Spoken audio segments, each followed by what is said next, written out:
What's going on, ladies and gentlemen? Today we're here with Issa Allen, and we're going to speak to her a little bit, about, her life, definitely her work and what she do with mental health. And I was viewing a few videos that she had on Instagram, speaking with a few brothers. And, brothers, we go through a lot, in that area, and we don't like to talk about it. But we'll get to the rest of that. So, Issa, thank you for joining us on the show today. Thank you. Thank you for having me. All right, Issa, tell us a little bit about yourself, your journey, because, some people may not, say, they always ask me questions like, who is this person? So you tell people just a little bit about yourself. So I am originally from Nicaragua, and I came over here when I was 1 year old, and to Riviera Beach, Florida. And we grew up in a single parent family home. My mom raised 5 children on her own. Oh, now you have your own agency, Yes. And you work with a lot of people, in the area of mental health. Yes. What is the misconceptions about mental health in the Black community? Because we definitely have a lot of them. And I don't want to say, but what have you seen in your practice, the misconceptions about mental health? That mental health people are just for crazy people. We don't connect the dots that mental health is just strengthening your mental status, so to speak. Everyone has a brain. We operate through our brain. And the misconception we have is that if you're going to see a therapist, then something must be wrong with you and you must be crazy, kind of getting that mental strength, so to speak, or even tweaking whatever it is that you need for coping skills for life. Because life is going to hit you regardless, right? And if you're sick and your body's sick, you go to a doctor. We were never taught that, well, if your mind is sick or you need kind of skills to deal with life, that you just go see a therapist or a psychiatrist if you need medication management. Could you possibly, they've been saying that how, racism, white supremacy is a health crisis. They've been reporting this in many places, in many states on record. Yes. With all the constant deaths that Black Americans are seeing, like your George Floyds, your Breonna Taylors, you can go all the way back to Trayvon Martin, Rakia Boyd, Corin Gaines, Philando Castile, the constant death all the time that Black Americans are seeing. What is that doing to our, mental health as a community? It's instilling fear in us. It's instilling fear in us to saying that, a country that you are in that's supposed to provide and protect for all is a total fraud.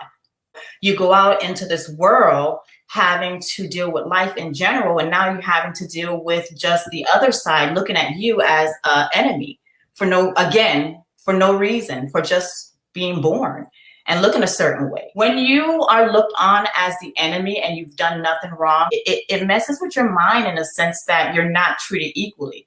And at some point, it makes people feel like, they're not enough. And it messes with your self-esteem. It messes with, just the way you view life, so to speak. Being a mom alone is very stressful to having to, you want to protect your children at all times, right? And knowing that they're going out into a world that just because of the color of their skin or what they look like or the texture of their hair, they're being a target. That instills another type of fear in mothers. What happened January 6th at that Capitol? Yeah. We both know if that was people that look like me and you would have stormed that Capitol, we would be dead.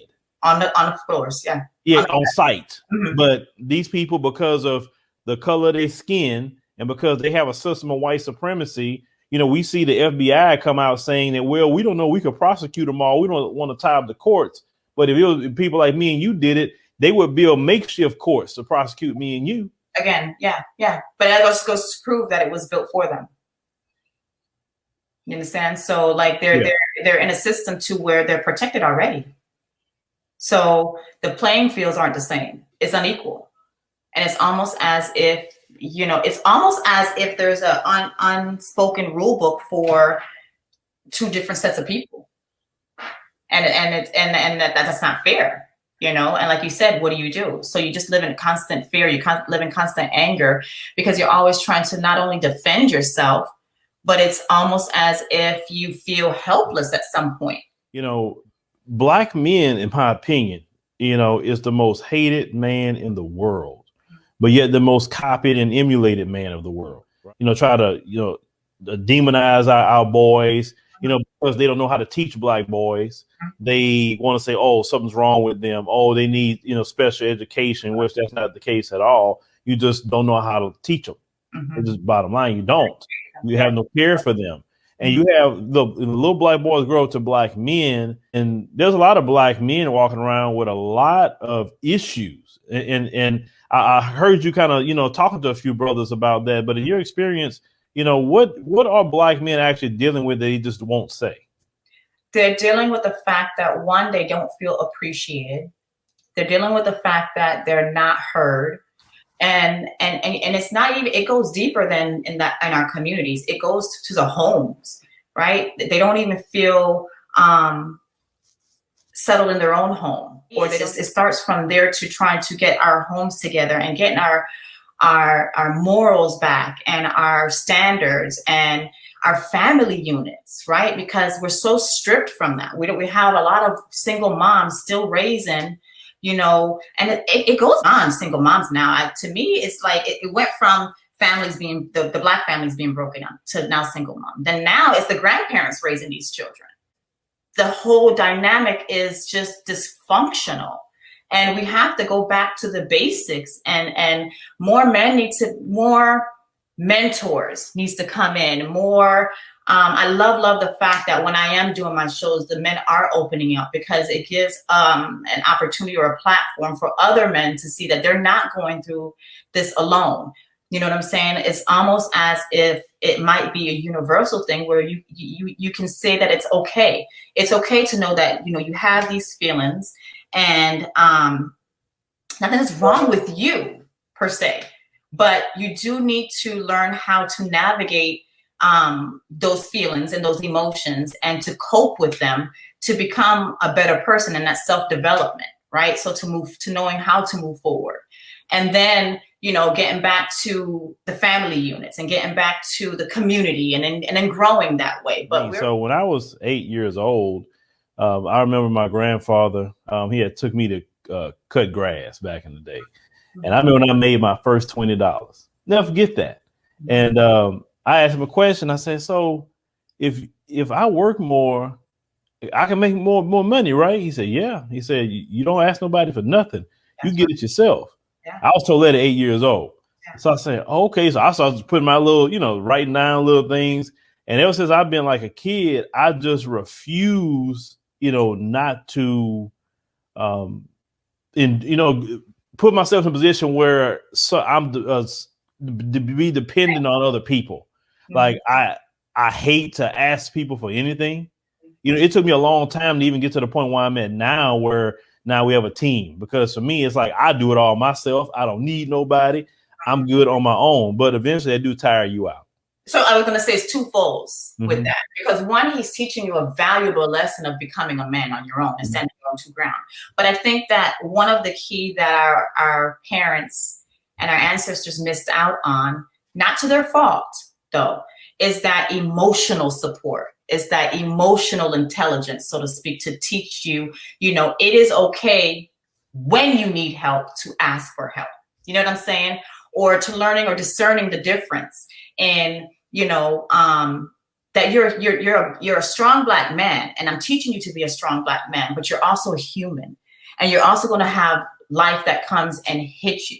And it's also going to sometimes be a curveball that you don't even see side eye. It's going to be blindsided to hit, and you're human to saying that you have emotions, and you have days where you're going to just feel like you just can't do it anymore. You can't be that superhero to where you have to always carry the world, your family, the racial discrimination, the social injustice. You cannot be, you're not built to just carry all that on yourself. And there are going to be some days where you're just going to need to take a breather and a break to kind of recharge. And I think that's something that we don't teach. That's what was missing.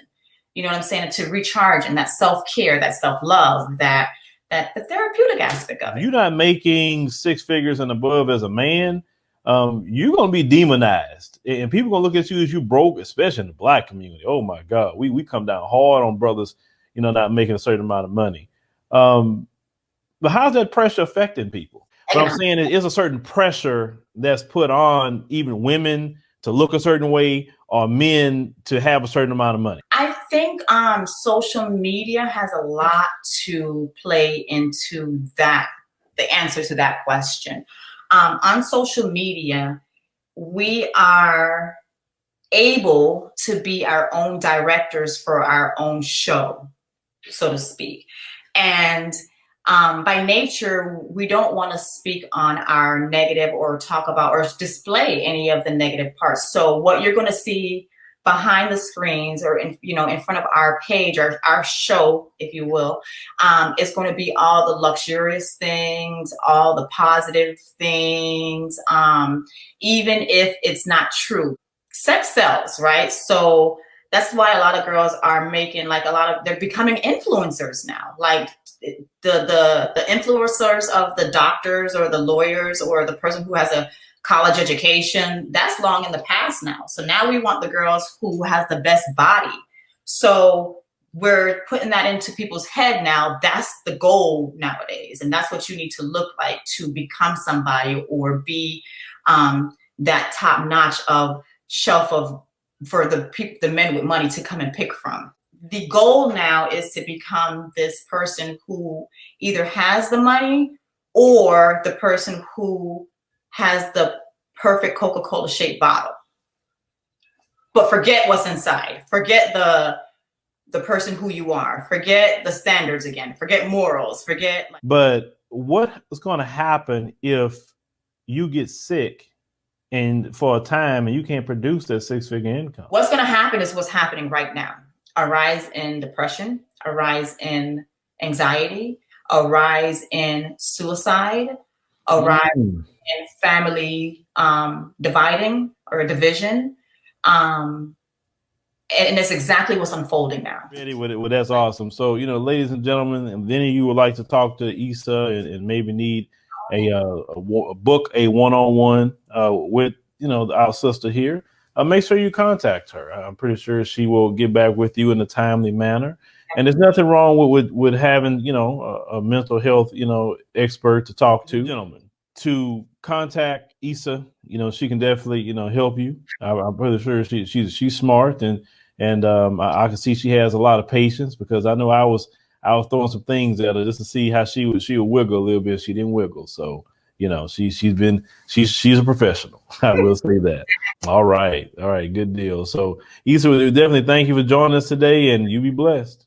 Thank you.